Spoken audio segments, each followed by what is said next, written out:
तब ऑटोमेटिकली आपकी लायबिलिटी खत्म हो जाएगी। उसके रिगार्डिंग जो है वो डिस्चार्ज ऑफ टॉर्ट के रिगार्डिंग टॉपिक है हमारा आज। ऑल दो हमने शायद वो during the course of LLB हमने इसको शायद नहीं पढ़ा होगा डिस्चार्ज ऑफ टॉर्ट्स के रिगार्डिंग टॉपिक को, बट टुडे ये आज हम लोग डिस्कस करेंगे discharge of torts. In the yesterday जो हमने लेक्चर में उसको कवर किया था वहां पर हमने लीगल रेमेडी के रिगार्डिंग बात की थी, राइट। अगर वहां पर कोई रॉन्गफुल एक्ट है जहां पर लीगल रेमेडी है तो वहां पर ऑब्वियसली आपको कंपनसेशन दिया जाएगा as per the tort unliquidated damages के regarding. It is a law. Unliquidated damages हैं क्योंकि जो हमारे कंपनसेशन है वो अनसर्टन पॉइंट के ऊपर होता है, कोई सर्टन अमाउंट हमारी फिक्स नहीं होती। It is not a like a contract जहां पर हम लोग नॉर्मली बात कर रहे हैं in case of breach of contract तो दूसरी पार्टी एज ए पेनल्टी इतना पे करेगी, वहां पर तो सर्टन अमाउंट होता है, लेकिन यहाँ पर सर्टनिटी नहीं होती है हमारे अमाउंट में, इसलिए उसको अनलिक्विड डैमेजेस के रिगार्डिंग बात करें। तो डिस्चार्ज ऑफ टॉर्ट मीन जहां पर टर्मिनेशन रेजोल्यूशन ऑफ टॉर्शियस क्लेम और लीगल एक्शन की बात करें, जहां पर आपका पूरा लीगल एक्शन ही खत्म हुए थे। It means the party who committed the wrongful act is no longer held legally responsible for their action, and the injured party loses the right to seek further remedies। उसके पास भी rights नहीं है, वो भी automatically उसके जो rights हैं remedies claim करेंगे वो भी खत्म हो जाते हैं। That is the discharge of torts. Around we have 7 methods through which जो टॉर्ट की लायबिलिटीज को हम लोग डिस्चार्ज कर देते हैं, और वो हमें specifically it is mention the first is death of the parties. अगर पार्टी की डेथ हो गई, शादी खत्म हो गई, accordance satisfaction, release, judgment, law of limitation, waiver, acquisitions.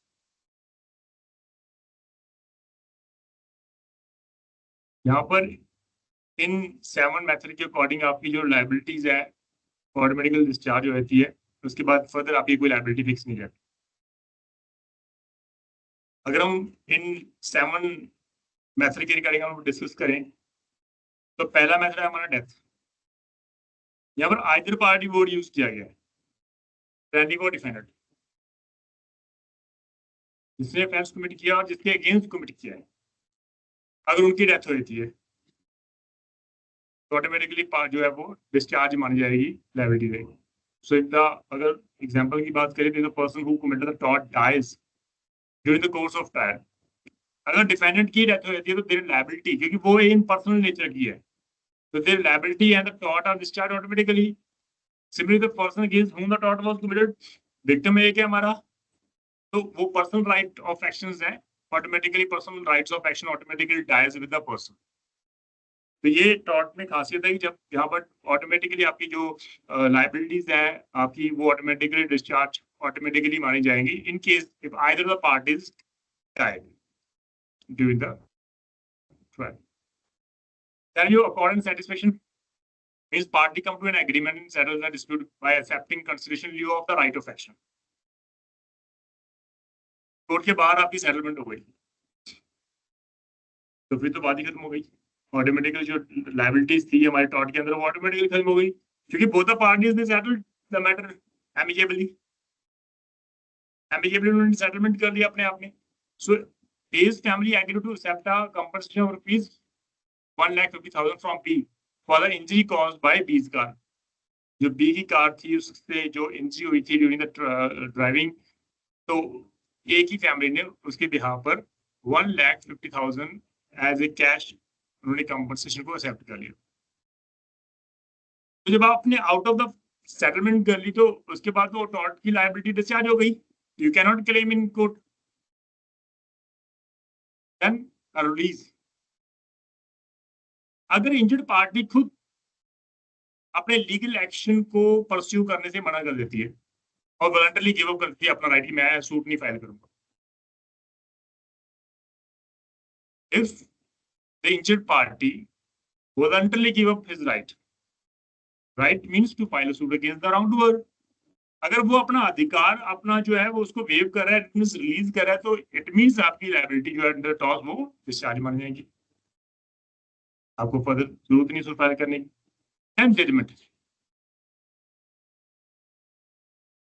अगर कोर्ट ने डिसाइड कर दिया आपका टॉट का जो मैटर था, उसके बाद इन फ्यूचर आप कोई भी क्लेम नहीं कर सकते, जजमेंट के अलावा उनके बाद और कोई आप रेमेडी क्लेम नहीं कर सकते। अगर suppose A obtained a judgment from the court against B for a previous accident and later discovers the need for further medical treatment but cannot seek another remedy for the same incident, आपने already avail कर ली remedy, उसके बाद चाहे वो आपको medical issues आ गए, medical treatment लेना है, तो आप उसके बाद फर्दर रेमेडी क्लेम नहीं कर सकते, तो फर्दर रेमेडी के लिए आप ऑटोमेटिकली डिस्चार्ज आपको माना जाएगा। And obviously kind of waiver, तो injured party selects one available remedy when multiple options exist and is prevented from pursuing alternative.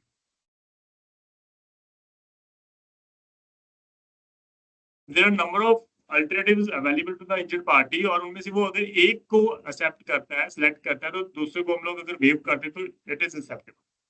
That means दूसरे जो अल्टरनेटिव है उसके रिगार्डिंग उसकी लायबिलिटी जो है वो डिस्चार्ज मानी जाएगी। Like we have example, A files against Z, A files a case against Z with multiple available remedies, but he chooses to pursue only one of them, so waiving the others, that is also the kind of discharge of tort from the other remedy.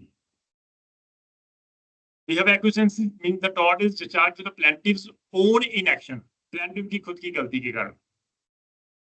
अगर वो खुद ही suit file नहीं कर रहा within the reasonable time, तो you cannot file a suit.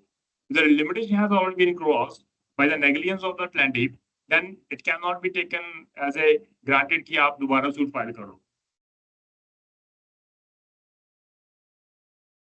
So limitation period has been prescribed under the Limitation Act 1963, and as per the law, during or within that specific period, you have to file a suit against the defendant. And if that limitation period has been crossed, and you have no justification for the continuation of delay, that means you cannot file a suit against the defendant. And the same the result of the consequence of that Blunder Act is that the defendant has been discharged from the tortious liability. Then your law of limitation, it is same, like the tort automatically आपका जो है वो automatically dismiss माना जाएगा, barred हो जाएगा due to the expiration of the prescribed limitation period जो आपका सूट पाने के लिए करता गया है। तो this is the basically main methods जहाँ पे हम लोग आपकी जो आपके लीगल राइट्स हैं, जहाँ आप क्लेम कर सकते हो, आप रेमेडीज क्लेम कर सकते हो, कंपनसेशन क्लेम कर सकते हो। तो इन 7 मेथड में कहीं भी किसी भी अगर एक को आप चूज करो तो आपकी ऑटोमेटिकली जो है वो जो टॉर्शियस लायबिलिटी वो डिस्चार्ज मानी जाएगी। तो उसमें से हम लोग बात कर रहे हैं the death of the parties, that is actual personalized मॉर्शियस कम पर्सनल। It means that when a person dies, ये important है, ये maximum important है। When a person dies, their personal right of action also dies with them. Personal right of action की बात कर रहा हूँ। जब किसी पर्सन की डेथ होती है, उसका जो पर्सनल राइट ऑफ एक्शन है वो भी उसके साथ ही उसकी डेथ मानी जाएगी। तो ये क्रुशियल प्रिंसिपल है मेरा। It always indicated if either the person who committed tort or against whom the tort is committed passes away, अगर उसकी डेथ होती है तो पर्सनल राइट या फिर और the right to seek damages और take action ceases to exist।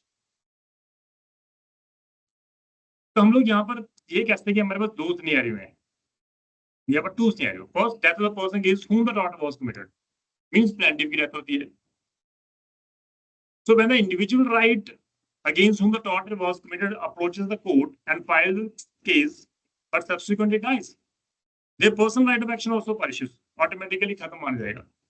We have example as suppose A initiates legal proceeding against B for the Tertius Act. If A passes away during the ongoing trial, while the case is still pending to the court, the tort is discharged as A's right of action ceases to exist.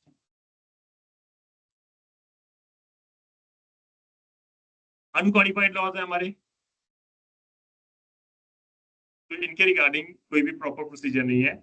इसलिए यहाँ पर जो है अगर personal word use किया है, specifically personal, जहाँ आपका आपके पर्सनल राइट है, वहां पर अगर डेथ होती है तो वो पर्सनल राइट ऑटोमेटिकली आपके साथ ही डेथ होती है। ये मैक्सिम है जिसके बिहाफ पर ये रखा गया है, ये discharge of tortious liability regarding.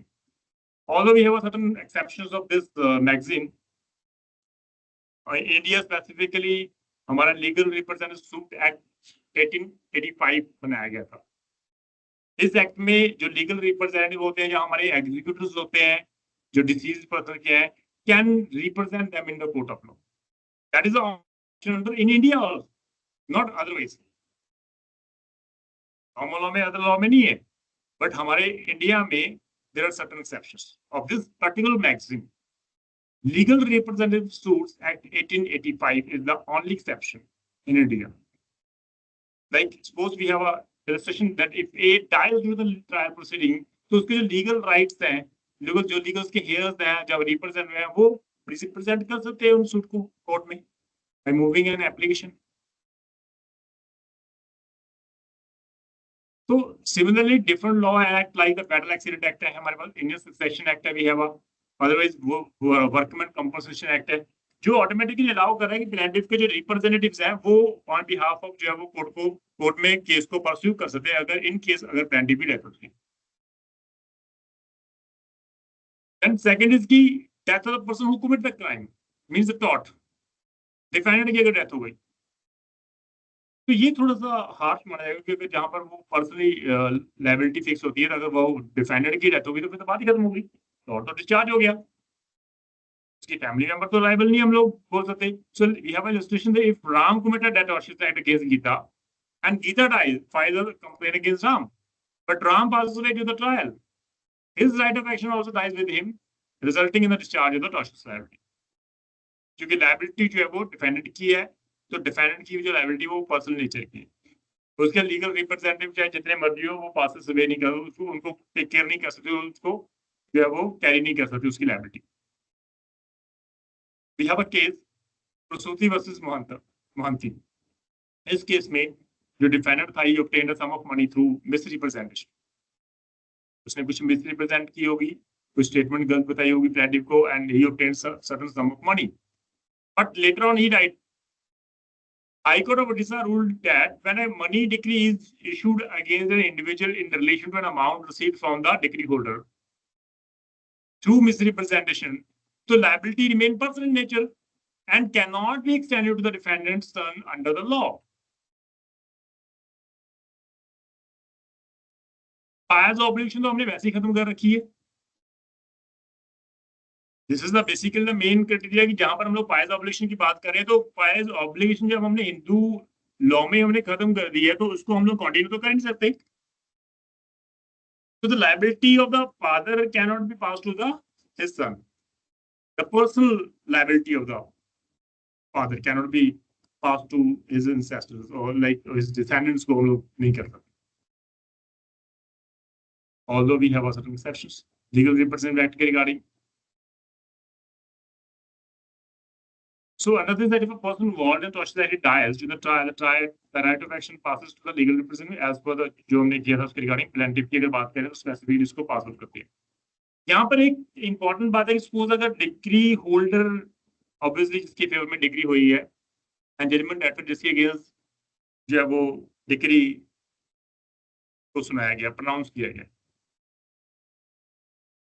if the judgment has been passed and later on that defendant dies, तो हमें डिग्री को एग्जीक्यूट करना है।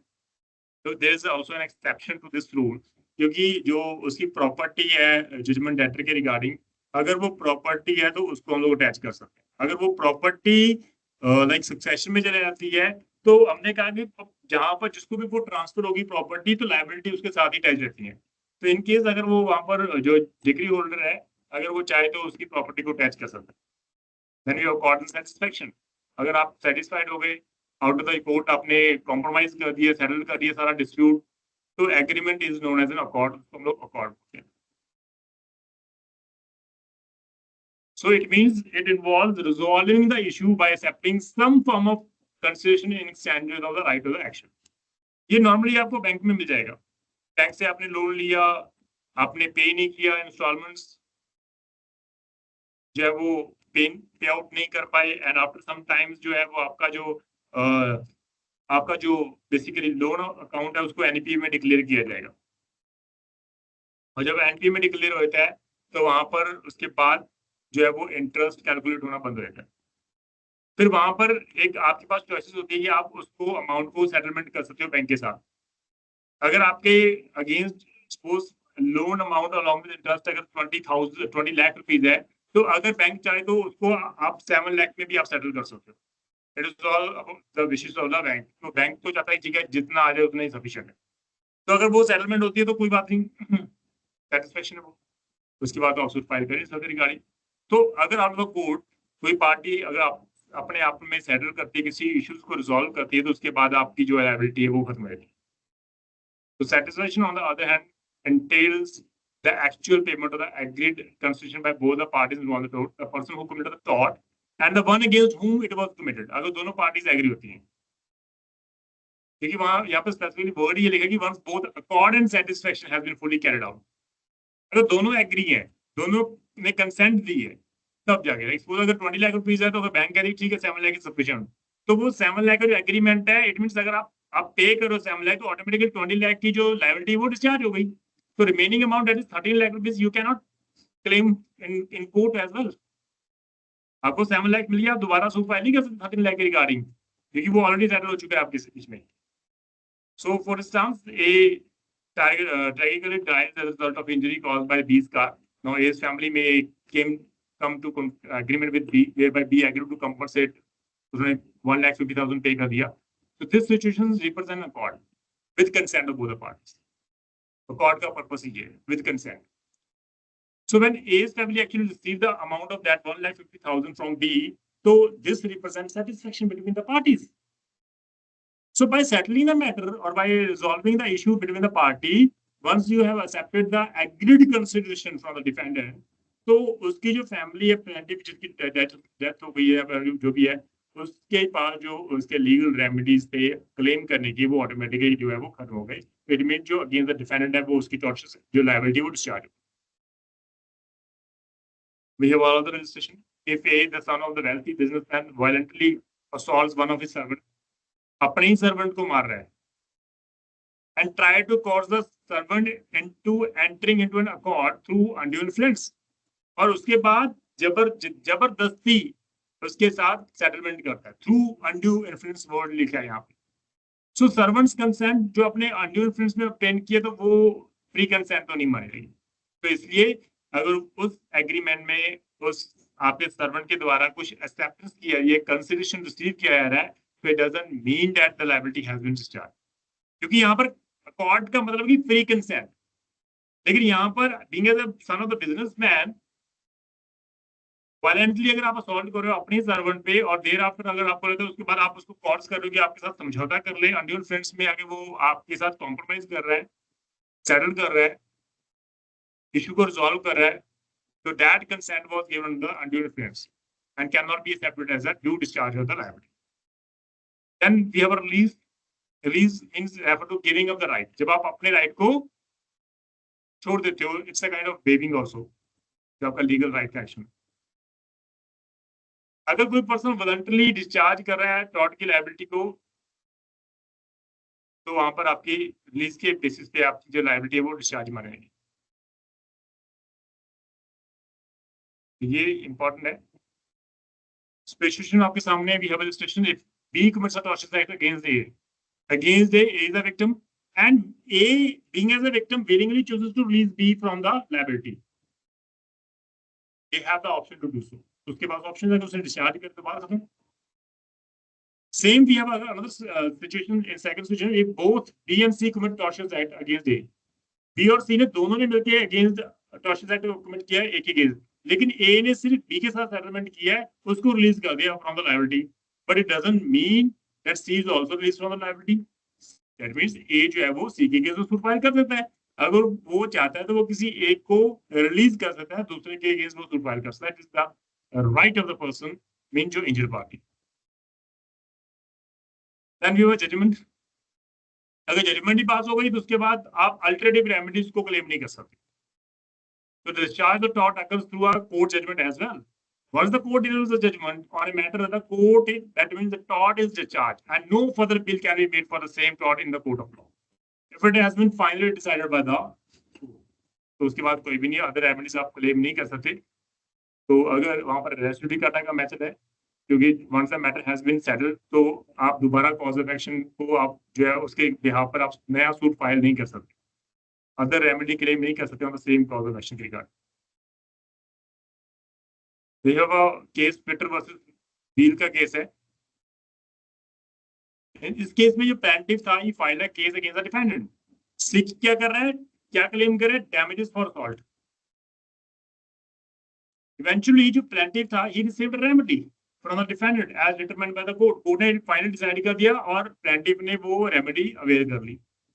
अब लेटर ऑन प्लेंटिफ को रियलाइज हुआ कि the need for additional surgeries, उसकी एडिशनल सर्जरीज हो गई, मेडिकल ट्रीटमेंट हुआ, काफी एक्सपेंसिव था. And here other he again file a suit against the defendant seeking for further remedy कि मुझे और पैसे चाहिए.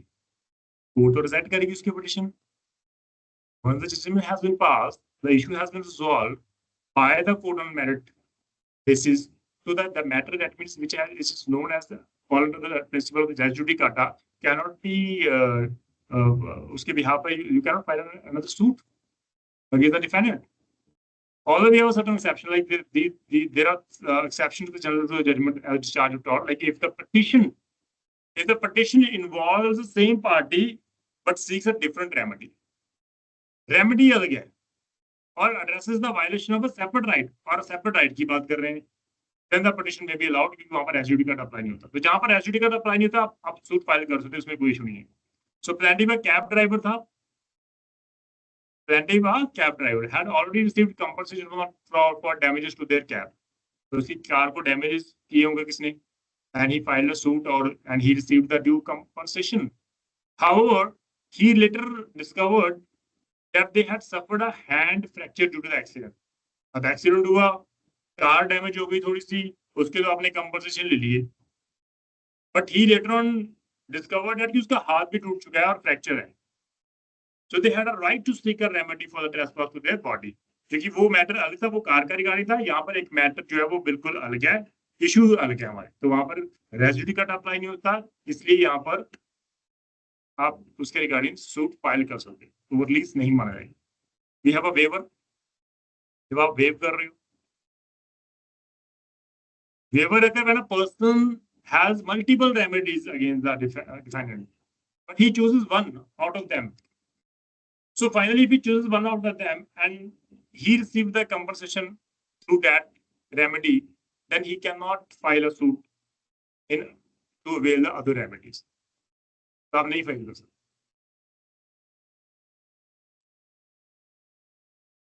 सिर्फ डेफेमेशन असॉल्ट के रिगार्ड वो अलग बात है, ये एक्सेप्ट है. आपकी डेफेमेशन है वो अलग, असॉल्ट किया आपके ऊपर अलग है, वो एक अलग है. डेफेमेशन जो है बिल्कुल अलग कैप्ट है. अगर आपकी इंसल्ट हुई तो आप सेपरेट सूट फाइल कर सकते हो. बट सिंपली ये रेमेडी वो अलग अलग है, लेकिन ये सिर्फ एक्सेप्शंस है. We have illustration. A files a case against B for committing a tort against A, and A has a right to pursue multiple remedies. But उसने अगर एक सेलेक्ट की है तो बाकी के रिगार्डिंग वो सूट फाइल दोबारा नहीं कर सकते. की प्रिंसिपल क्या है हमारे डॉक्ट्रिन ऑफ फेवर के regarding? The person must choose one remedy out of the numerous remedies. तो कोर्ट कभी भी अलाउ नहीं करेगी आपको एक रेमेडी तो मिल चुकी है, आप दोबारा किसी और के रेमेडी के थ्रू भी आप कंपनसेशन कर सकते हैं या रिसीव कर सकते हैं, वो आपको कभी कोर्ट अलाउ नहीं करती. We have an illustration like A files a case against Jet and has two available remedies to pursue in court.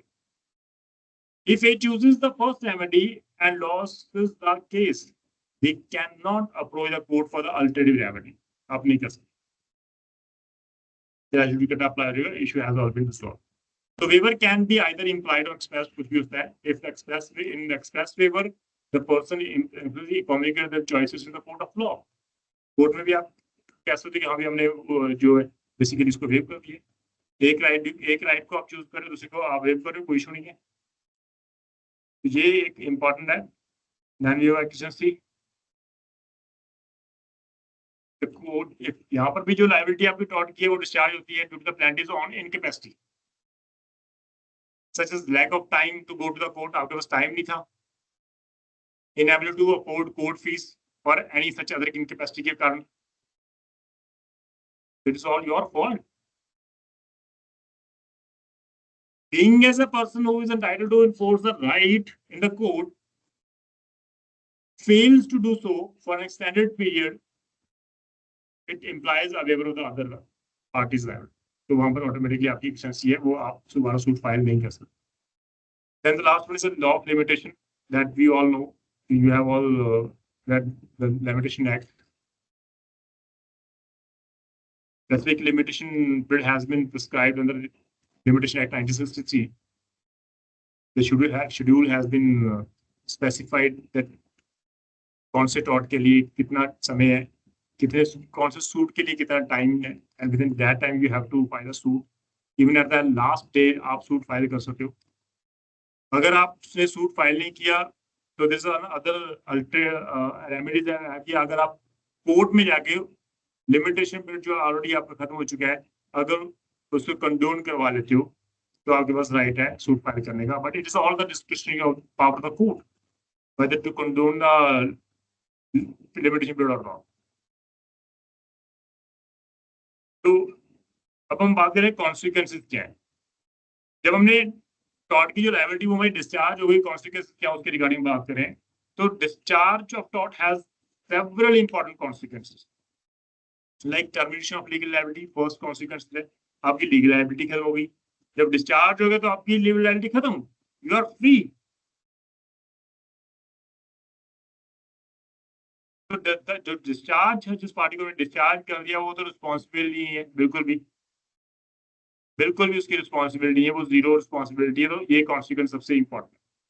Closer and finality, जब आपने टॉर्शियस लायबिलिटी को डिस्चार्ज कर दिया इट मींस कि आपका जो डिस्प्यूट है वो खत्म हो गया।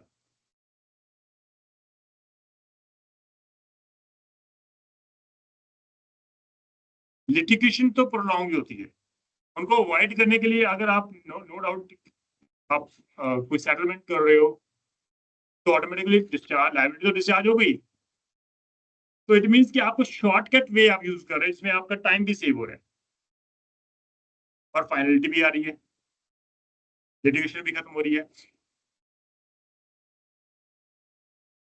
तो in order to avoid the prolonged litigation and ongoing legal battles, sometimes the party जो है वो दूसरी पार्टी को डिस्चार्ज कर लेती है on the payment of nominal amount.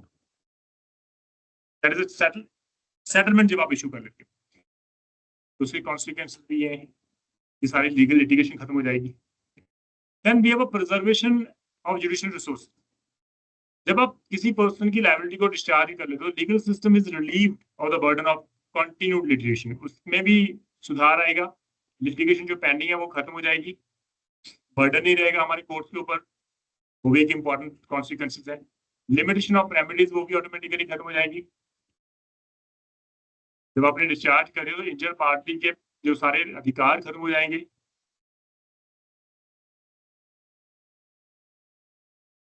क्योंकि ये जो डिस्चार्ज ऑफ टॉर्शियस लायबिलिटी की बात करें तो वहां पर कई बार आप सेटलमेंट के बेसिस पे भी आप डिस्चार्ज कर देते हो। तो जब आप सेटलमेंट ही कर रहे हो इट मींस कि आप फाइनलिटी कर रहे हो लीगल प्रोसीडिंग के रिगार्डिंग, तो ये प्रमोट कर रहा है the principle of finality in the legal proceeding को। शॉर्टकट वे यूज करें। एंड डेटरेंस एंड कंप्लायंस, जब आपने प्रॉपर लाइक लायबिलिटी टॉर्शियस लायबिलिटी को डिस्चार्ज कर दिया तो ये एक इनकरेज कर रही है इंडिविजुअल को कि आप लीगल नॉर्म्स के रिगार्डिंग आप उसको अवॉइड कर सकते हो।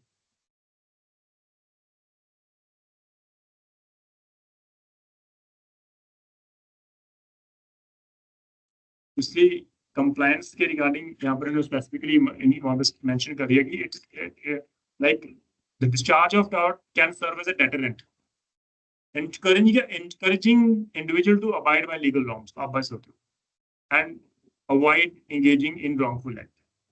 Knowing that the liability can be discharged provides an incentive for individual to act in accordance with the law and avoid potential legal consequences.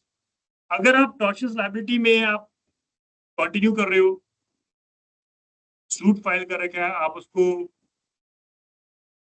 Court में ट्रायल आप हैंडल कर रहे हो, तो उसका कॉन्सिक्वेंसेस तो होगा एंड कोर्ट की वर्डिक्ट होगी, कोर्ट फाइनली डिसाइड कर सकता है कंपनसेशन कितना होगा, उसके इंटरेस्ट कितना होगा, कितना बर्डन होगा, वो आपको नहीं पता, तो उससे हम लोग बच सकते हैं. तो इसलिए discharge of tort can serve as a deterrent and encourage कर रहा है वो इंडिविजुअल को कि आप लीगल नॉर्म से बच सकते हो, आप शॉर्टकट यूज करके आप उसको आप सेटलमेंट कर सकते हो. इसके कॉन्सिक्वेंस ये भी है कि प्रोटेक्शन ऑफ राइट्स भी है. Like discharge of tort ensure कर रहा है कि legal right and obligation both the parties are respected. आप जो भी कर रहे हो कोई इशू नहीं है. बेसिकली अगर आपके पास सेटलमेंट हो रही है तो वो जस्टिस है. इसलिए डिस्चार्ज ऑफ tortious liability के regarding it hold the concept of principle of fairness, justice and the rule of law. Court में पता नहीं जस्टिस मिलता है या नहीं मिलता, हमें कुछ नहीं पता, but if the issue has been settled between the parties, तो वो जस्टिस है और वो रूल ऑफ लॉ.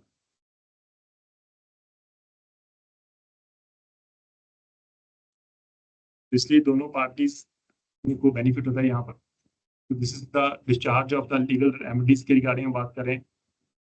ठीक है जी. अब कुछ हमारे पास डिफेंसेस हैं. जब हम लोग इंडियन पेनल कोड कर रहे थे, बीएनएस कर रहे थे, तो वहां पर कुछ जनरल डिफेंसेस थे. मैंने वहां पर आपको कहा था कि there are special defences and general defences. और वहां पर मैंने आपको डिफरेंस भी बताया था, ये स्पेशल डिफेंसेस जो है और जनरल डिफेंसेस जो है उसका बेसिकली उसमें डिफरेंस क्या है. Anyone can like explain that what does it mean by general defenses and special defenses under the Indian Penal Code or under the BNS Act?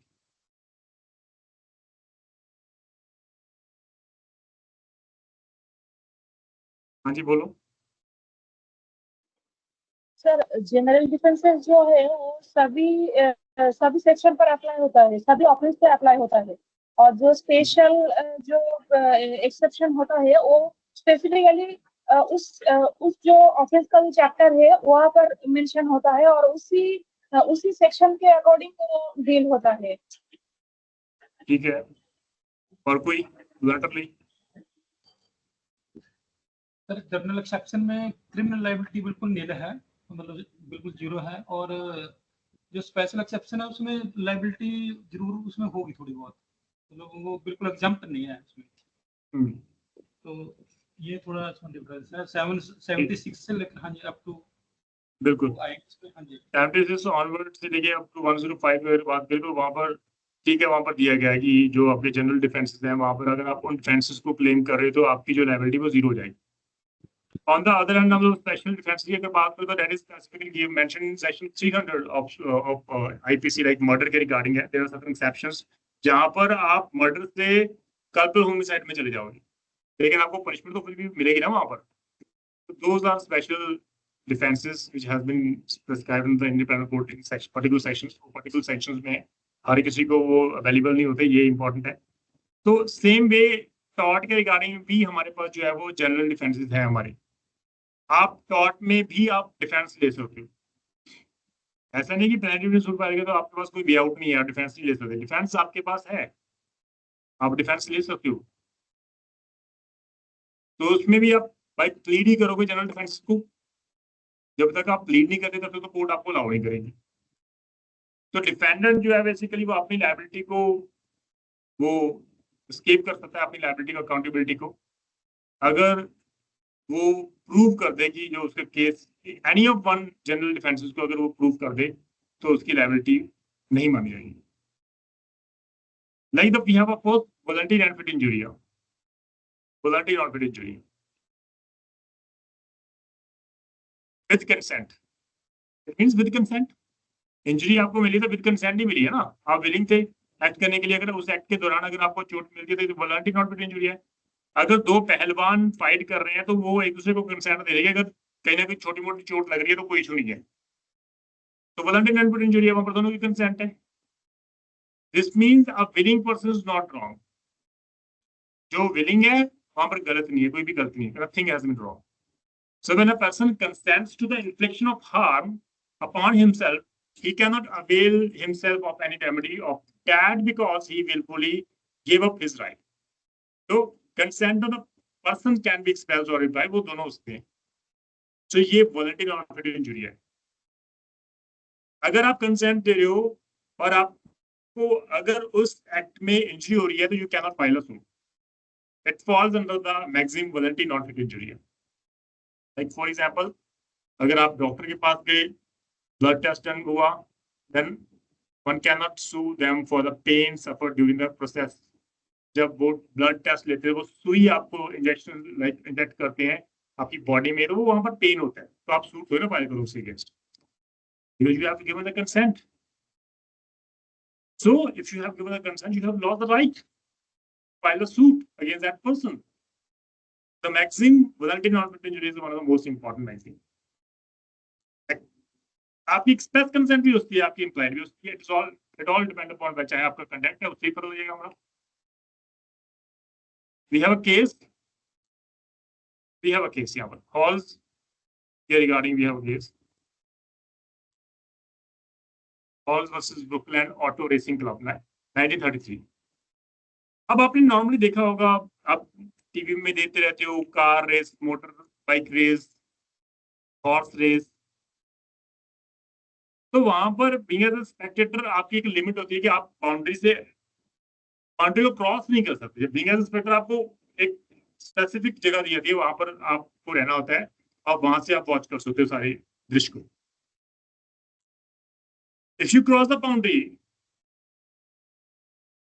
and try to capture the video of that particular race, और अगर वहां पर कोई bike, कोई जो that car है, अगर वो इम्बैलेंस्ड हो गई और आपको टकरा गई, तो you can not file a suit. Hall versus Brookland auto race club में प्लेंटिफ जो था went to see a motor car race that was held at Brooklands. During the race, a collision occurred between the two cars. दोनों car आपस में उनका collision हो गया और वन ऑफ देम जो था, एक car hit the Spectator. Spectator के पास चले गई, वहां पर उसको हिट किया, injuring the plaintiff. He sued the defendant company that owned the track. Court ने हेल्ड किया कि सिंस जो रिस्क वाज रीजनेबली फोर्सेबल. जब आप इन रेसेस को देखने जाते हो तो कुछ भी हादसा हो सकता है, कोई भी क्लैप्स होकर कोई भी व्हीकल आपके ऊपर आ सकता है. It means there was a reasonable foreseeable action. Considering the dangerous nature of the sport, the defendant company is not held liable in the present case. It was a voluntary non-fatal injury, हमें वो cover होगी. Then Padmavati and others versus Duganayika and others. इस case में दो stranger थे, दोनों stranger ने jeep पर लिफ्ट ले ली. ऑल ऑफ सडन कुछ मैकेनिकल डिफेक्ट हुए and jeep toppled and they suffered injuries. वो पलट गई जीप जो थी, जाते जाते टायर निकल गया उसका, and it toppled, they suffered injuries. जो ड्राइवर था and the owner of that jeep were suit file कर दिया उन्होंने, जिन्होंने लिफ्ट ली. कोर्ट ने हेल्ड किया कि since the plaintiff willingly took the lift and the accident was not reasonably foreseeable, वो reasonably foreseeable नहीं था, तो defendants were not liable. उनको क्या पता था कि उनकी जो जीप है वो पलट जाएगी, उनको तो पता ही नहीं था. It was all just a kind of accident which happened without any foreseeable action. तो वहां पर इसकी लाइबिलिटी नहीं होती कभी, उनको लाइबल नहीं ठहराया. Another case we have, that is Woolrich versus Sumner का केस है. एक फोटोग्राफर था, सेम हॉर्स शो को देखने के लिए गया था. बस हॉर्स शो को जब वो देख रहा था, that a horse bolted towards him at a high pace and knocked him down. This happened, वो फोटोग्राफर था. This happened because the rider lost control of the horse. अब हॉर्स है, ठीक है, एनिमल है. बीइंग एज ए राइडर, अगर आप ठीक है वो राइड लाइक हॉर्स को राइड कर रहे हो, तो अगर आपके कंट्रोल में ओके। अगर वो कंट्रोल लॉस्ट हो गया तो वो एक एनिमल है, वो कैसे बिहेव करेगा no one know, but he sued the show organizer for negligence. It should be noted that the photographer was standing in the ring where the horse show was going on and not behind the spectator barriers. एक barriers था, वहां पर आगे आप नहीं जा सकते, लेकिन आपने क्रॉस किया, आप रिंग के पास चले गए जहां पर ये हादसा हुआ। तो कोर्ट ने हेल्ड किया कि प्लेंटिफ तो लायबल जो था, plaintiff liable in the above case because in such a athletic event which are fast paced, spectators are aware of the risk they expose them to. यहाँ पर डिफेंडर की liability जो खुद प्लेंटिफ की liable है अपने आप लिए, तो वो क्लेम नहीं कर सकता डिफेंड की से। ठीक है, then we have another case, 1983 का केस है हमारे पास, Lakshmi Rajan versus Malar hospital limited and others. Plaintiff hospital में गया, due to the presence of painful lump in her breast. अब पेन ब्रेस्ट भी हुआ, लेकिन डॉक्टर ने उनका यूट्रस रिमूव कर दिया, completely unrelated to the her uterus. But when the surgery was performed, the doctor removed her uterus and without any explanation. Hospital वाले कहते हैं कि प्लेंटिफ की कंसेंट थी। कोर्ट ने कहा भी कंसेंट तो वो जो पेन थी उसके ब्रेस्ट में उसके लिए थी, बट आपने तो एक अलग ही चमत्कार कर दिया कि यूट्रस रिमूव कर दिया जहां पर उसको कोई दिक्कत नहीं थी, कोई प्रॉब्लम नहीं थी। इसलिए यहाँ पर कोर्ट जो ने हेल्ड किया था हॉस्पिटल को, वो लायबल ठहराया था। ये था हमारा वॉलंटरी नॉन फिडेंशियल। Then if consent is obtained by fraud, ये भी है। In this case the defendant was a music teacher. Defendant जो था वो म्यूजिक टीचर था, एंड जो एक प्लेंटिफ थी 16-year-old स्टूडेंट थी उसकी, by stating that the act would improve her voice,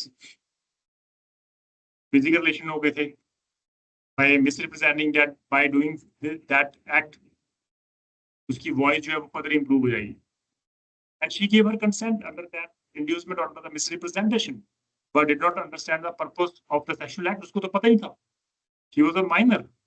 Court did not excuse the defendant because he obtained the consent after it was obtained fraudulently. तो यहाँ पर उसको R versus Filmy केस उसको liable ठहराया गया था। Then knowledge of the risk does not equate to consent. Knowledge होना risk के रिगार्डिंग, उसके रिगार्डिंग बात doesn't equate to consent. इस केस में प्लेंटिफ जो था sued to work for a railroad corporation, काम करता था, used to work railroad corporation के रिगार्डिंग वो काम करता था। उसका काम था including drilling holes in rocks में, लाइक उसको होल्ड करना next to crane operated by the corporation employee. Once it is so happened that the plaintiff was not warned by the corporation, उसको warn नहीं किया गया before the operation of the crane, and it flung stones over his head, जिसके कारण एक जो पत्थर था वो उसके आगे सर पे गिरा, thereby injuring him. Plaintiff as was aware of the dangerous nature of the job. ठीक है, प्लेंटिफ को पता था कि वो उसकी जो जॉब है वो डेंजरस इन नेचर की है, लेकिन जब वो ऑपरेट कर रहा था होता है, काम कर रहा होता है, तो उसको एग्जैक्टली उसको कवर किया जाता है हमेशा प्रॉपर, उसको बताया जाता है प्रॉपर, लेकिन उस समय ही was not warned before the operation of the crane. जब क्रेन ऊपर काम कर रही थी उसको बताया नहीं गया, अगर ऊपर को क्रेन काम करिए तो आप नीचे कुछ कर रहे हो तो आपको बताया जाए कि ऊपर अगर क्रेन काम करी तो आप साइड में जाओ, but it was not informed, the plaintiff was not informed. इसलिए यस बिकॉज की उसका जो नेचर ऑफ जॉब है उसको पता है कि वो डेंजरस नेचर की, तो इट डजंट मीन कि हाँ वो उसकी लायबिलिटी जो है वो आपकी खत्म हो जाएगी। So as mere knowledge of the harm does not imply the consent to that harm. इसका मतलब देखो उसको तो पता था कि वो उसकी जो नेचर ऑफ जॉब है वो हार्म थोड़ा सा डेंजरस इन नेचर की है, बट इट डजंट मीन कि उसने आपको कंसेंट दे दी कि आप ऊपर से पत्थर गिरो मैं उसके सर पे मारूं, उसने तो ऐसी कंसेंट दी नहीं। You have to like आपको प्रॉपरली उसको वार्न करना होता है, प्रॉपर जब आप उसको काम लेते हो आपको प्रॉपर वार्न करना होगा, बट आपने इन्फॉर्म नहीं किया, उसको वार्न नहीं किया, यहाँ पर वॉलंटरी कॉन्फिडेंशियलिटी का जो कंसेप्ट है वो फॉलो नहीं किया जाएगा। Then consent obtained under compulsion, जब आप कंसेंट ले रहे हो तो वहां पर voluntary non patent injuria obviously apply होगा। और जब आपकी कंसेंट फ्री कंसेंट ही नहीं है तो वहां पर वॉलंटरी नॉन पेटेंट इंजूरिया कभी भी अप्लाई नहीं होता, will not apply, specifically it will not apply because he didn't give his consent freely. It was done under some compulsion, under some caution, under some misrepresentation, under some fraud. इसलिए consent जब आपकी under compulsion ली जा रही है तो आप liable automatically होगे। तो वहां पर आप ये नहीं कहते कि प्लेंटिफ जो था उसकी खुद की कंसेंट थी, आपकी लाइबिलिटी फिक्स है। रेस्क्यू केसेस, ये इंपॉर्टेंट है। रेस्क्यू केसेस में जब आप किसी को रेस्क्यू करने जा रहे होते हो उस सिचुएशन में अगर आपको इंजरी वगैरह होती है तो वहां पर voluntary non patent injuria applicable नहीं होगा। अगर ए बी को बचाने के लिए भागा और बी को तो बचा लिया लेकिन ए को खुद को चोट लग गई, तो अगर ए ने सूट फाइल कर दिया बी को तो बी ये नहीं कहता कि उसकी तो खुद वॉलंटरली वो आया था मुझे बचाने के लिए, मत आता। तो ये रेस्क्यू केसेस होते हैं।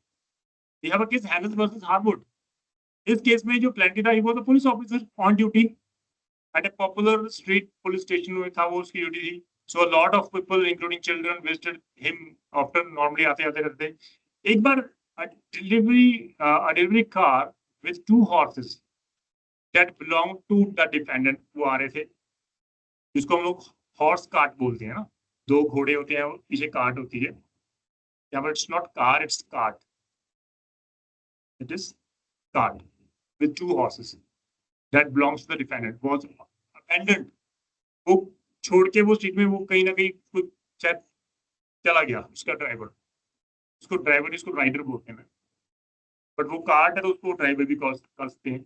अब वो वहां पर अबैंडन करके वो चला गया, किसी बच्चे ने शायद पत्थर उसके ऊपर मारा हॉर्सेस के ऊपर, जिसकी वजह से वो हॉर्स जो थे वो आउट ऑफ कंट्रोल हो गए। So no one had intervened when the 2 youngsters had thrown a stone at one of the horses at this time. किसी ने इंटरवेंट नहीं किया, मार रहे हैं पत्थर मारते रहो, किसी ने इंटरवेंट नहीं किया। लेकिन जब वो हॉर्सेस थे वो आउट ऑफ कंट्रोल हो गए, the horses rested for a long time until they arrived in front of the police station where the plaintiff was in the cellar. The driver had tried a chain to one of the van's wheel which then broke. Upon witnessing the situation, the policeman realized that the woman and children were in grave danger. Police वाले ने देखा कि वो जो horse है वो बढ़ रहे हैं और आगे एक छोटे बच्चे और एक वुमन है आगे हैं, और हो सकता है कि वो जो हॉर्स है वो उनको इंजरी कर दे। उनको बचाने के लिए he sidestepped the horses and attempted to halt both of them. दोनों को बचाने की कोशिश की, but suddenly the court कहते हैं कि यहाँ पर court did not grant the defence of voluntary non patent injuria. जब पुलिसमैन की इंजरी उसने सूट फाइल किया था तो इस केस में जो हार्वुड था ही सेड कि नहीं ये तो अपनी कंसेंट से उसने बचाया उनको, डिफेंस उसको रेस्क्यू करने की कोशिश किया है, तो वो खुद उसको पता था कि उसको रेस्क्यू करने के लिए उसको चोट लग सकती, तो इसलिए वो उसकी कंसेंट थी, तो he can not be held liable. लेकिन कोर्ट ने कहा कि डिफेंडेंट इज हेल्ड लायबल, क्योंकि जब आप रेस्क्यू केसेस में होते हो तो वहां पर वॉलंटरी नॉन पेटेंट इंजूरिया का जो कंसेप्ट है वो अप्लाई नहीं होता। ये काफी इंपॉर्टेंट केस है हमारे लिए, ठीक है जी, इसको ध्यान में रखना। देन ये Wagner versus international railway company. इस केस में जो पर्सन था he was like travelling was thrown out of the running train due to the negligence of the railway company.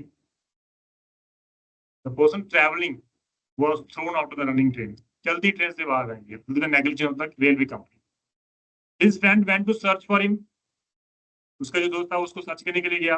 Weather train stop, जब ट्रेन रुकी तो वो उसको ढूंढने के लिए गया, but he missed his footing and fell of a bridge, जिसकी वजह से उसके पैर कट गए and he fell off the bridge which resulted in the injuries. He brought up a suit against the railway company. The court ने held किया the defendant liable and the defense of voluntary nonpayment injury was not applicable in rescue cases. अगर वो बचाने के लिए गया तो ठीक है, वो आप ये नहीं कहते वो नीचे क्यों उतरा। And plaintiff the wrongful, अगर plaintiff की खुद की गलती है तो he cannot take the advantage of that fault. So in this general defense, it is stated that the plaintiff himself is not at default. अगर वो खुद की गलती है, then he cannot file a suit against the defendant.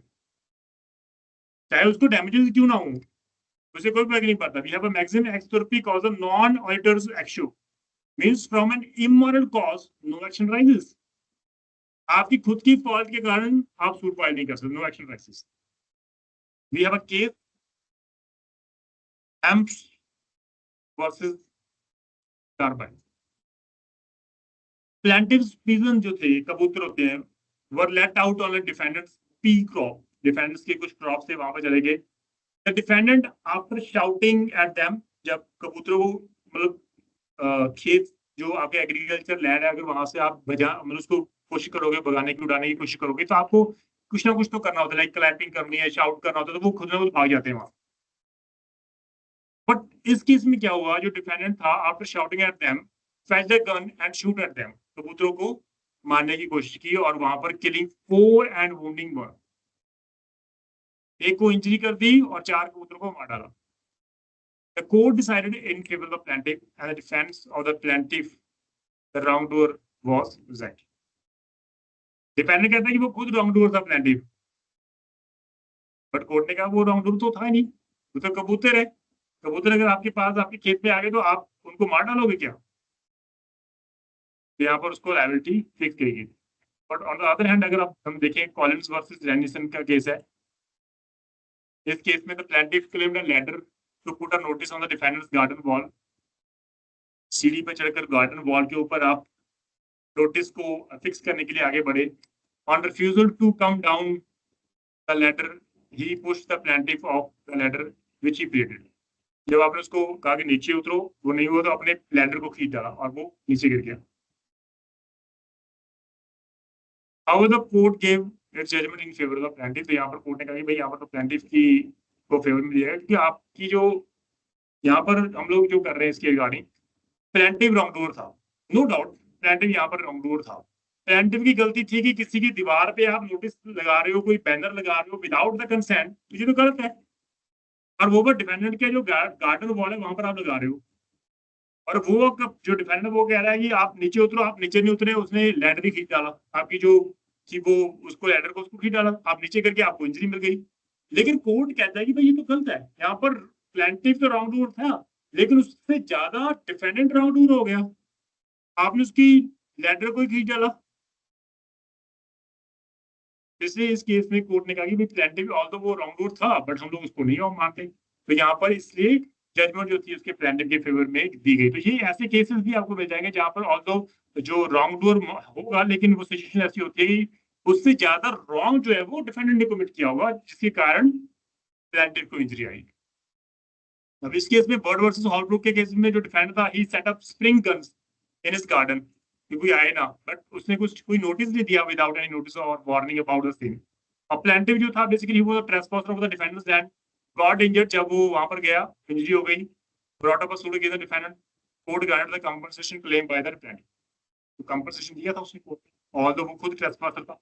लेकिन आपने जो वहां पर लाइक वहां पर यूज किए जो भी without any warning gun, spring guns use किए, वो गलत है. That is very dangerous. It might cause the death of any person. So using a spring guns without any notice is the major wrongful conduct of the defendant. जहां पर plaintiff के wrong to जो उससे although यहाँ पर plaintiff था, उसने trespass किया था, लेकिन उसका जो ट्रेसपास करना वो छोटा ऑफेंस माना जाएगा, लेकिन being use the spring guns without any notice वो आपका मेजर फॉल्ट माना जाएगा. इसलिए यहाँ पर भी कोर्ट ने उसको फेवर दिया. Pierce versus Hunt. इस केस में there was a driver and his friend on a motorcycle who had been drinking, लेकिन वो ड्रिंक किया हुआ था. The friend encouraged him to drive negligently and in rash manner. Normally होते हैं ना, दो दोस्त होते हैं, और तेज और तेज और तेज. They met with an accident where the driver died on the spot and his friend was severely injured.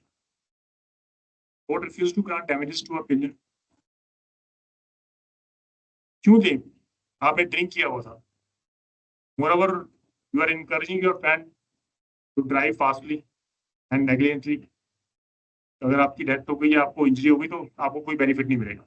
आप again the defendant suit file करो, उससे कोई फायदा नहीं. We have inevitable accident. Inevitable accident, अचन अचेत, जो ऑटोमेटिकली एकदम आ जाते हैं हमारे सामने, उसको लाइक हमें पता ही नहीं होता. It happened suddenly. So, ये जनरल डिफेंसेस में आ जाएगा। It come into play when there has been a genuine accident where all reasonable care was taken by the defendant, but still accident occurred. आपके पास कोई way out नहीं था और injury जो है वो प्लेंटिफ को गई। तो ये accident is not natural in sense अगर बात करें, क्योंकि डिफेंडेंट ने प्रॉपर रीजनेबल यूज की, रीजनेबल केयर यूज की, बट ऑल्दो स्टिल जो एक्सीडेंट है वो was occurred, it was inevitable. जहां पर आपके कंट्रोल में नहीं है, सडनली कुछ हो जाता है beyond the control of the human being. Holmes versus Mather का केस है। इस केस में जो डिफेंडेंट का जो सर्वेंट था was driving the horses on a public highway, but suddenly a dog started barking. अब ठीक है, अगर एक डॉग बार्क करेगा हॉर्स के ऊपर तो दो वे आउट हो, या फिर हॉर्स को कोई फर्क नहीं पड़ेगा, तो या फिर वो डर जाएंगे और वो भाग जाएंगे। तो यहाँ पर इस केस में सेम हुआ, जब dog started barking over the on the horses which alarm the horses despite the reasonable care taken by the defender. अब यहाँ पर तो प्रॉपर रीजनेबल केयर यूज की, बट स्टिल क्या करे, वो हॉर्स आउट ऑफ कंट्रोल हो गई। Horses could not be managed by that defendant, and thus they injured the plaintiff. The court ruled in favor of the defendant because it was an inevitable action beyond the control, and there was no mistake of that defendant. इसलिए court ने उसको favour में decide किया। Stanley versus पाउल के case में भी ऐसा हुआ। Defendant and the plaintiff were members of the shooting party and went for the peasants shooting. The defendant aimed at the peasants, but the shot glanced off on an oak tree and hit the plaintiff. Direct hit नहीं की, वो tree को गई, tree को उसको hit किया और वहां से वो यू टर्न ले गई और वो शूट वापस प्लेंटिफ को लगा। बट डिफेंडर की तो यहाँ पर कोई गलती नहीं थी, प्रॉपर केयर उसने यूज की। प्लेंटिफ कहीं और था, डिफेंडर कहीं और था, उसने शूट कहीं किसी और डायरेक्शन में किया, लेकिन वो चलेगी किसी और डायरेक्शन में, उसकी तो गलती नहीं है। क्योंकि वो ट्री को जब उसने हिट किया तो वहां से उसने कोर्स चेंज कर दिया, जिसके कारण वो प्लेंटिफ को हिट हो गई। यहाँ पर तो उसकी गलती नहीं है बिल्कुल, तो इसलिए यहाँ पर डिफेंडर को लायबल नहीं ठहराया जाता। Then we have Brown versus Kendall का केस है। Defender and plaintiff dogs got into fight. दोनों के जो जानवर थे वो लाइक डॉग्स थे, वो फाइट कर रहे थे। A plaintiff tried to intervene to stop the fight and consequently he hit the plaintiff in the eye. गलती से चाहे वो लग गया, फाइट को स्टॉप करना चाहते थे, लेकिन he hit the plaintiff in the eye. Court held कि defense of an action applicable and therefore acquitted defendant. उसकी गलती नहीं थी, उसने डॉग को मारना चाहा, लेकिन वो आपको हिट कर गई। नॉर्मली ऐसे ही होता है जब लाइक आप देखते हो किसी शॉर्ट मूवीज में या क्लिप में, जब कोई जानवर फाइट कर रहा था ऑन रोड, तो कई ऐसे पर्सन मिल जाएंगे जो उसको लाइक हिट करेंगे, शायद वो कंट्रोल में आ जाए, बट ऐसा होता नहीं है। समटाइम्स आप कुछ स्टोन वहां पर उसकी तरफ फेंकते हो, लेकिन वो स्टोन उसको हिट करके किसी और को हिट करता है, ह्यूमन बीइंग को हिट कर देता है, यहाँ पे उसको इंजरी होती है। तो it was like something, it was inevitable accident हो जाते हैं हमारे, जो out of the control of the human being होते हैं। इसलिए यहाँ पर कोर्ट ने इसको बिल्कुल भी कहा था कि वो लायबल नहीं है। And act of God,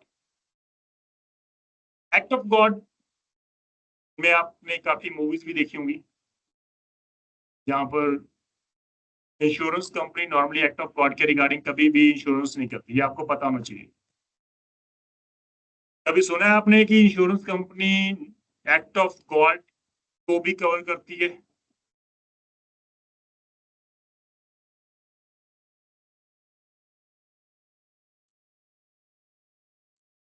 mostly ऐसा कभी होता नहीं है। कोई भी इंश्योरेंस कंपनी कभी भी ऐसा नहीं चाहती कि वो एक्ट ऑफ गॉड को कवर करे।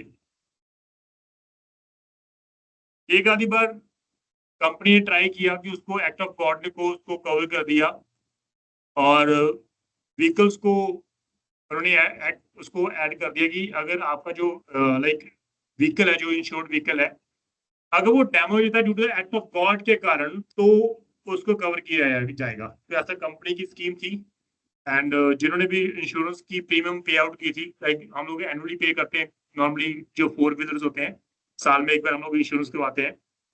और आपने अगर देखा होगा तो around in 2000 I was then doing the LLM 2008 और 10 के बीच में बात है, जब बादल काफी फट गए थे और काफी बाढ़ आई थी पहाड़ों में, बद्रीनाथ समहाउ टेम्पल के नियर अबाउट काफी थी, वहां पर काफी कैजुअलिटी हुई थी, काफी व्हीकल जो थे आपके वो डैमेज। सबसे बड़ा वो हमारा उस समय था हेमकुंड के पास, वहां पर उनको रोक दिया गया था कि आप बारिश ज्यादा हो गई थी, जो बादल होते हैं हमारे क्लाउड्स होते हैं वो ब्रस्ट हो गए थे, जिसके कारण काफी कैजुअलिटी हुई थी, काफी जो डेथ्स हुई कैजुअल्स हुई थी, जिसमें काफी व्हीकल जो थे वो ऑलरेडी वो डैमेज हो गए थे, क्योंकि वो उनको पता ही नहीं है कि वो कहाँ पर व्हीकल है, तो वो नदी के साथ ही वो बह गए।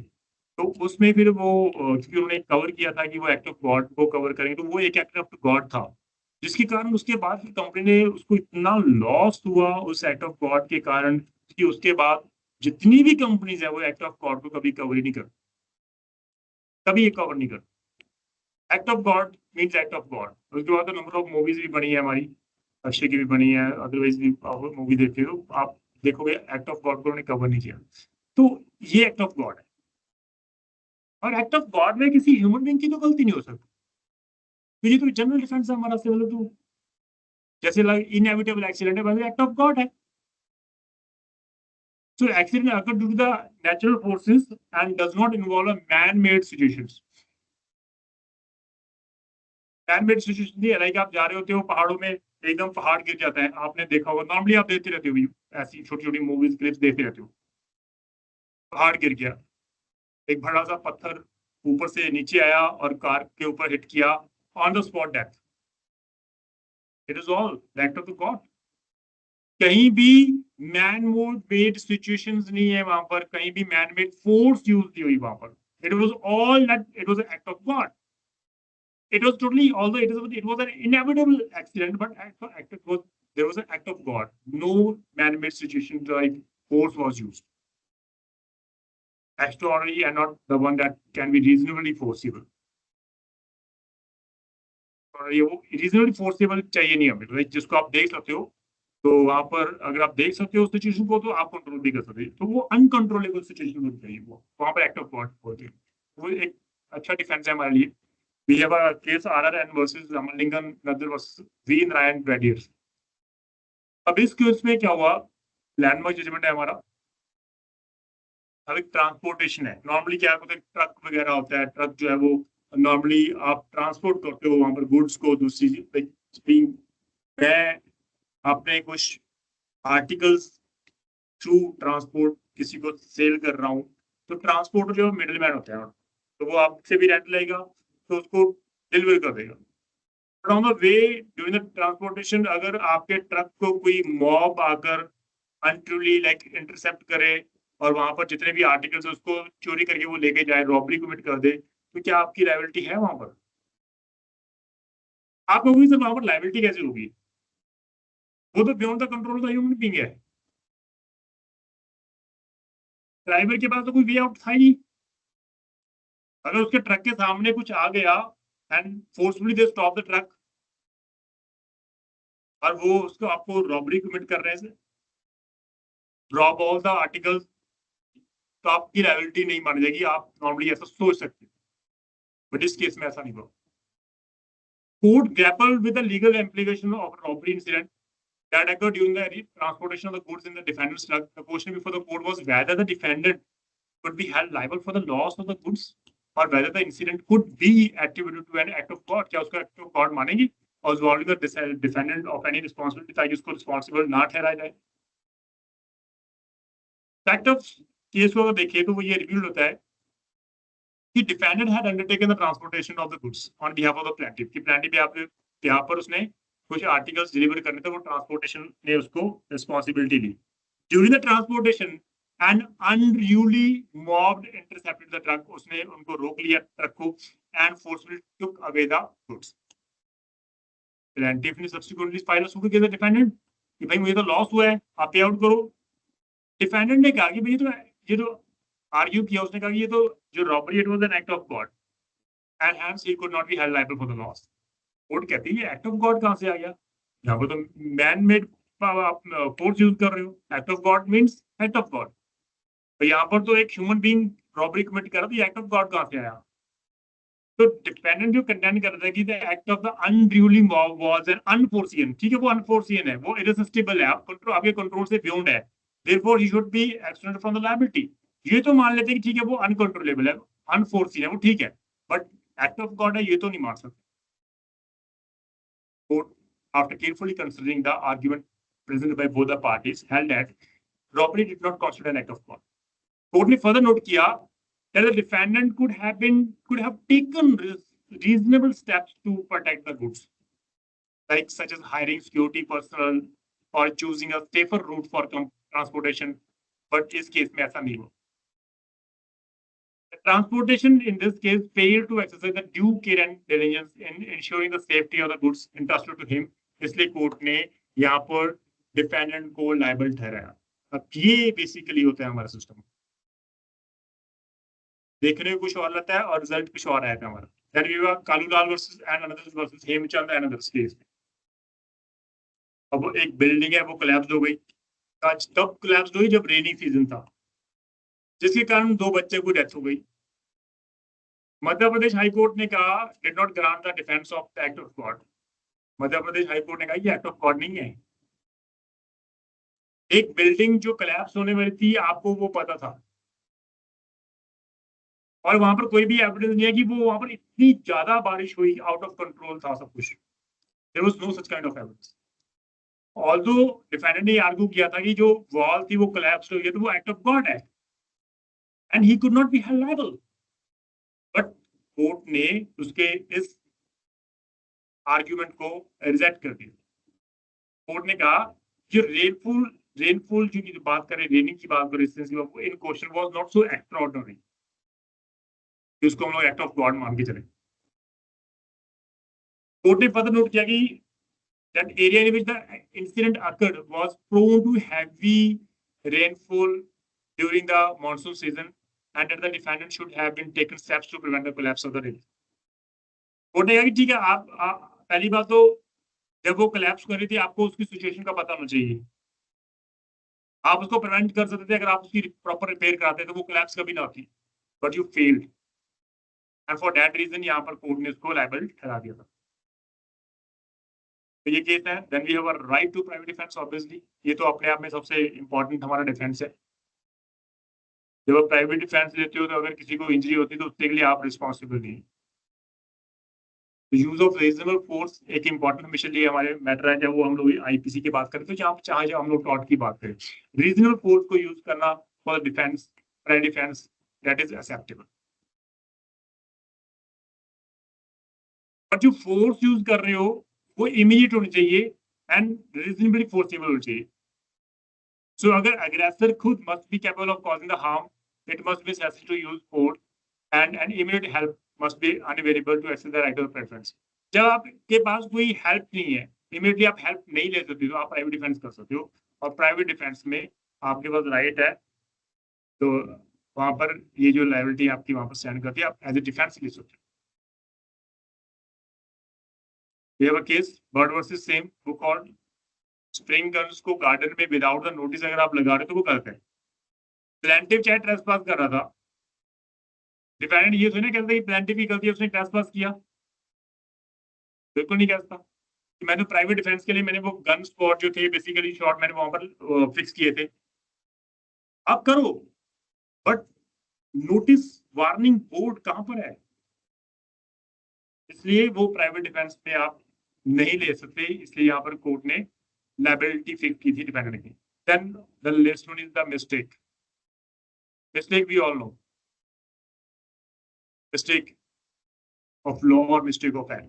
2 पॉइंट हम लोग हमेशा डिस्कस करते हैं जो हमने लॉ में किया था, आईपीसी में, mistake of law, mistake of act, section 76 and 79 में हम डिस्कस किया था। मिसअंडरस्टैंडिंग ऑफ द फैक्ट की रिगार्डिंग यहाँ पर मिस्टेक ऑफ फैक्ट हो जाते हैं। Although mistake of law is not a good defense under the Indian Penal Code. Consolidated versus Cortes का केस है। इस केस में ऑक्शन सर्टन गुड, ऑक्शनर ने कुछ गुड्स को ऑक्शन पे सेल किया ऑनेस्टली तो ये वो बिलीव कर रहा था कि वो उसके कस्टमर्स के हैं, जो कस्टमर्स ने उसको होल्ड किया, उसको हैंड ओवर किया था गुड्स को सेल करें, and he sold out with good, honestly he believes कि उसके कस्टमर्स के हैं, and pay the sale proceed to the his customer, और सेल प्रोसीड उसने कस्टमर्स को दे दिया। बट लेकिन कुछ दिनों बाद, after some times, goods did not belong to the customer, he later on came to know कि वो कस्टमर के नहीं थे, and the true owner sued the auctioneer, उसने सूट फाइल कर दिया। कोर्ट ने found that the auctioneer to be liable, इस केस में ऑक्शनर को लायबल ठहराया गया था। However, there are certain exceptions to this rule, but क्योंकि ये rules हैं तो उसके कुछ exceptions हमेशा होते हैं। One such example is the tort of malicious prosecution. Tort of malicious prosecution. तो मिस्टेक में आपका एग्जाम्पल है malicious prosecution. Although it's a defense, malicious prosecution means किसी ने मालाफाइडली आपको प्रोसिक्यूट किया। The exception is true. So where the defendant succeeded in proving an honest but mistaken belief, he is not held liable. अगर वो prove कर रहा है तो वो लायबल नहीं है। Even the tort of vicarious liability, if the mistake of a servant is outside the course of employment, the master cannot be held liable. So honest belief ही अपने आप में डिफेंस है, ये इसमें कवर करेगा था। नेसेसिटी भी हमने कवर किया था round, if I am not wrong तो वो 81 सेक्शन होता है, आईपीसी था। नेसेसिटी 81 ही था ना, 81 ही था नेसेसिटी के रिगार्डिंग। तो इसमें अगर बात करें तो ये भी अपने आप में डिफेंस है, क्योंकि नेसेसिटी है, वहां पे इंटेंशन नहीं है। So Cobb versus Sharp cases, the defendant was sued by the plaintiff for trespass because he entered the plaintiff's property to prevent fire from spreading to the adjoining land. आग लग गई और आग जो है वो स्प्रेड ना हो, फायर जो है वो स्प्रेड ना हो टू द adjoining land, इसलिए that plaintiff जो था basically for the trespass, defendant was sued by the plaintiff. Defendant जो था उसने ट्रेसपास किया ताकि वो उस आग को बुझा सके, ताकि वो स्प्रेड ना हो दूसरे एडजॉइनिंग लैंड के ऊपर। सो his master held shooting rights, the court did not hold the defendant liable and granted the defense of necessity. यहाँ पर डिफेंडेंट की कोई भी लायबिलिटी फिक्स नहीं की गई थी, क्योंकि वो नेसेसिटी थी, इट वाज द नेसेसिटी कि उसको रोका जा सके। Then statutory authority, state as per article 12 is concern state, आपकी डेफिनेशन आपने पढ़ी होगी, जी सर ने करवाई होगी स्टेट की डेफिनेशन। स्टैट्यूटरी अथॉरिटी, यहाँ पर आपको लॉ परमिट कर रहा है कि आप एक्ट करो, अगर वहां पर किसी को लॉस होता है तो you can not be held liable. The tort is committed during an act authorized by the legislature or done on its orders. किसी ऑर्डर के बिहाफ पर आपने एक्ट किया, लॉस हो गया, कोई इशू नहीं, no liability. So rationale behind this defense is that the individual should not be held liable for action taken in compliance with the law. कभी भी जो पर्सन लॉ को कंप्लाई करने के लिए एक्ट करते हैं तो उनको लायबल नहीं ठहराया जाएगा। फॉर एग्जाम्पल, आपके पास सामने एग्जाम्पल है, suppose a police officer arrested an individual person to the valid warrant, उसके पास वारंट था and he went to arrest that person. So officer is not held liable for the false arrest, even if the warrant was later found to be invalid. He cannot be held liable. He was acting in good faith. The law has given the power. However, you defend that statutory authority ये absolute नहीं है. It may be defeated if the individual exercise of statutory authority exceeds the scope of their authority. अगर कोई person अपनी power को exceed कर act कर रहा है, नेग्लिजेंटली एक्ट कर रहा है, रेकलेसली एक्ट कर रहा है, जब वो लॉ की रेगुलेशन, रूल एंड रेगुलेशन को फॉलो नहीं कर रहा तब एक्ट कर रहा है, तो ये आपकी लायबिलिटी फिक्स हो जाएगी। तो ये था हमारा में। अब now we have another case, Wagon versus the tariff Vale railway company.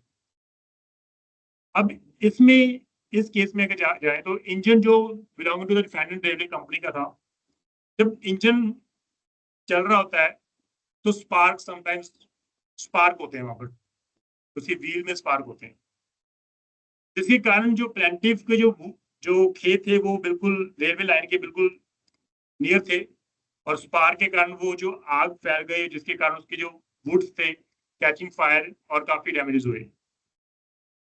Ford did not hold the defendant liable. It was a statutory authority to run the railway over there. तो आपकी liability नहीं मान गई. Then Hammersmith Railway and Company versus Brand. अब इस case में value of the plaintiff land depreciated due to the noise and smoke caused by the running trains of this company. अब आपने अगर नॉर्मली देखा जाए तो जो वहाँ पर ट्रेन की पटरी होती है, वहां पर जो भी नियर अबाउट घर होते हैं उनकी वैल्यू थोड़ा सा कम होती है, उसका रेट कम होता है, क्योंकि डिस्टर्बेंस होती है, नॉइज होती है, वहां पर आप सो नहीं सकते वहां पर, तो हो सकता है वहां पर उसकी जो कीमत होगी वो कम हो जाए, एप्रिशिएट हो जाए, लॉस हो जाए आपको कारण. ग्राउंड सपोज पहले अभी वहां पर कीमत थी सपोज 50,000 स्क्वायर फीट. अब जैसे वहां पर रेल ट्रेन वहां पर रेल ट्रैक हो गया, जिसके कारण 50 से लेके आपकी वो वहां पर कीमत हो गई 30,000 पर स्क्वायर, 20,000 का लॉस हो गया. तो आप सूट हो ना फाइल कर दोगे गवर्नमेंट के ऊपर कि आपके कारण मुझे लॉस हुआ. तो ये नॉर्मली जो हमारे जनरल डिफेंसेस हैं ये अवेलेबल हैं हमारे डिफेंडेंट के पास, और जब कोई भी डिफेंडेंट आउट ऑफ दीज जितने भी हमारे 12 अराउंड हमारे पास डिफेंसेस हैं, अगर इन डिफेंसेस में अगर आप कोई भी डिफेंस को चूज करते हो तो आपकी लायबिलिटी जीरो मानी जाती है. Defendant can not be held liable for the wrongful act. तो ये था हमारे जनरल डिफेंसेस. ठीक है जी. यहाँ पर किसी को डाउट हो तो प्लीज पूछ लो.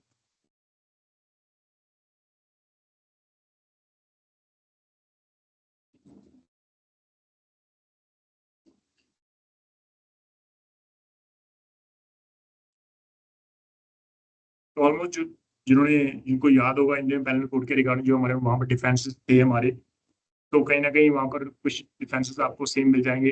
Accident like inevitable accident, necessity आपको मिल जाएगा, प्राइवेट डिफेंस आपको मिल जाएगा, मिस्टेक ऑफ लॉ आपको मिल जाएगा, justified by law like mistake of fact आपको मिल जाएगा वहाँ पर. तो काफी हद तक आपको वहाँ पर डिफेंस मिल जाएगा.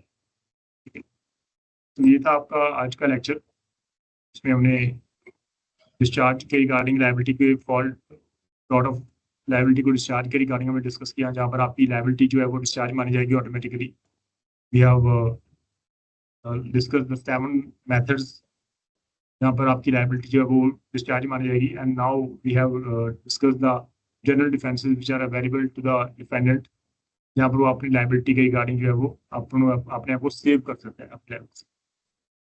तो ये था आज का लेक्चर. अगर किसी को डाउट हो तो please ask your queries, otherwise आप ब्रेक ले लो. सर जो 7 डिस्चार्ज जो लायबिलिटी के हैं जो 7 पॉइंट, तो ये सर जी. सीपीसी में भी अवेलेबल है तो सभी फिलहाल ये टॉट के रिगार्डिंग है, यहाँ पर सिर्फ टॉट के रिगार्डिंग, स्पेसिफिकली टॉट के रिगार्डिंग है. ओके. हम टॉट करें तो वहाँ पर टॉट में स्पेसिफिकली आपको ये डिफेंस दिए गए हैं, और डिस्चार्ज आपकी लायबिलिटी होती है वो टॉट में है. वहाँ पर टॉट की लायबिलिटीज को डिस्चार्ज के लिए हेडिंग है वहाँ पर, ना कि सिविल रेमेडीज के सिविल लायबिलिटी के रिगार्डिंग. तो ये अनक्वालिफाइड लॉ है हमारे, और अनक्वालिफाइड के लिए हमारे कुछ प्रिंसिपल्स बने हुए हैं, उन्हीं के बेसिस पे हम लोग फाइट कर रहे थे. There is no qualified law. टॉट में कोई सेक्शन तो नहीं है ना, ये अनक्वालिफाइड है. ओके ओके ठीक है. ये जो डिफेंस जो आपके दिए गए हैं, या फिर आपके पास जो लाइक 7 मेथड्स है जहाँ पर आपकी लायबिलिटीज में आप डिस्चार्ज कर लेते हो अपनी लायबिलिटीज को, तो वो सिर्फ और सिर्फ टॉट में है. You can not use those like methods in other civil remedies. Civil case में आप यूज नहीं कर सकते. सर ये फिर टॉर्ट किस बेस पर बना है सर? ये अगर इसमें कोई प्रोविजन नहीं है या सेक्शन नहीं है तो ये सिर्फ कोर्ट की डिसीजन के ऊपर डिपेंड कर रहा है सर. पहली बात तो टॉर्ट के रिगार्डिंग हमने डिस्कस किया पिजन होल थ्योरी, राइट. कल हमने इसके हाँ। रिगार्डिंग डिस्कस किया काफी। जो पिजन होल थ्योरी तो वो पहले सेटल्ड प्रिंसिपल थे हमारे, कुछ सेटल्ड पॉइंट थे हमारे जहां पर उनको माना गया था ये टॉर्शियस लायबिलिटी यहाँ पर बनती है। अगर आपका कोई भी रॉन्गफुल एक्ट उस किसी आपका केस उस किसी होल में फिक्स होता है तो आपको रेमेडी आपको मिल जाएगी। अगर आपका वो जो केस है किसी होल में नहीं फिक्स होता तो आपको लायबिलिटी आपको रेमेडी कोई भी अवेलेबल नहीं होगी। लेकिन वहां पर हमने कहा था, फर्दर डिस्कस किया था कि कोर्ट भी जो है वो समटाइम्स नए टॉर्ट्स के जो है वो ग्राउंड वो बना देती है। जैसे कई आपने स्ट्रिक्ट लायबिलिटी के रिगार्डिंग हमने डिस्कस किया था, तो ऐसे कई टॉर्ट्स जो है वो जिनका बर्थ हुआ है through the decision of the court तो वो नए हैं। इसलिए वो जो law of torts word use है, इसलिए लॉ ऑफ टॉर्ट नहीं बोलते उसको, टॉर्ट्स वर्ड बोलते हैं। ठीक है सर। ये बस स्पेसिफाइड Okay. स्पेसिफिक टॉर्ट्स जो है आपके वो आपके फिक्स हमने किए हुए हैं, उसी को हम लोग डिस्कस करेंगे। अगर हम लोग ये जो हम लोग 1 बाय 1 करेंगे, लाइक चाहे वो नेग्लिजेंस है चाहे अदरवाइज कुछ भी है, तो वो हम लोग 1 बाय 1 डिस्कस करेंगे। तो वो आपके लॉ है, अगर आपका उसमें फॉलो करा है तभी आपको रेमेडी मिलेगी। अगर आपका चैप्टर ही नहीं है वहां पर, हमारे प्लॉट में जब हम लोग जितने चैप्टर करेंगे तो वहां पर कोई चैप्टर और कोई है ही नहीं है, लेकिन आपकी जो लायबिलिटी उसमें फॉलो नहीं करती, तो आप कैसे अवेल कर सकते हो रेमेडी को? इसलिए उसको लॉ ऑफ टॉर्ट बोला गया। तो सेलमेंट की थ्योरी तो वो बहुत इंपॉर्टेंट है, पूरा जो लॉ ऑफ टॉर्ट है वो सेलमेंट की थ्योरी के ऊपर बेस्ड है। ओके ठीक है सर। ये अनकॉडिफाइड है, ये मतलब ठीक है, ऑल्दो सेटल्ड प्रिंसिपल्स हैं, ऐसा नहीं है कि बिना किसी प्रिंसिपल के बेसिस पे उनको बनाया गया, ऐसा कभी नहीं होता। जितने भी हमारे लॉज है, चाहे वो स्ट्रिक्ट लायबिलिटी है, वहां पर तो आपको कोई डिफेंस दिया ही नहीं, कोर्ट कहती है आपके पास कोई डिफेंस ही नहीं है। और स्ट्रिक्ट लायबिलिटी के बाद एब्सोल्यूट लायबिलिटी, सर यहाँ पर सर थोड़ा डिफरेंस है, strict liability and absolute liability में आपको पता है कि वहां पर there is a lot of difference. Absolute means without an exception, strict means you can take the defence, वहां पर डिफेंस आपको दिए गए हैं स्ट्रिक्ट में, लेकिन एब्सोल्यूट मींस एब्सोल्यूट, वहां पर तो आप डिफेंस ले नहीं सकते। तो पहले स्ट्रिक्ट लायबिलिटी आई, उसके बाद हमने नया सिद्धांत जो है वो एक प्रिंसिपल को एस्टेब्लिश किया एब्सोल्यूट लायबिलिटी के रिगार्डिंग, उसमें तो हमने एक्सेप्शन भी खत्म कर दिए, तो एक नया प्रिंसिपल आ गया। तो ये जो प्रिंसिपल्स है सम कोर्ट जो है वो बढ़ाती रहती है वो, तो नए ग्राउंड्स हमारे पास आते रहते हैं जो लॉ ऑफ टॉर्ट में कवर होते रहते हैं, तो लॉ ऑफ टॉर्ट बन जाता है वो। ठीक है, हाँ जी ठीक है। ओके ठीक है। Thank you so much. तो अभी फिलहाल आप ब्रेक ले लो, 9 o'clock सर में भी आपकी क्लास लेंगे, ठीक है, 9 o'clock की आपकी क्लास होगी। हाँ। तो अभी आपके पास 15 मिनट्स है, you can take the break. Thank you so much, good night. Okay Good good night, night sir. Sir.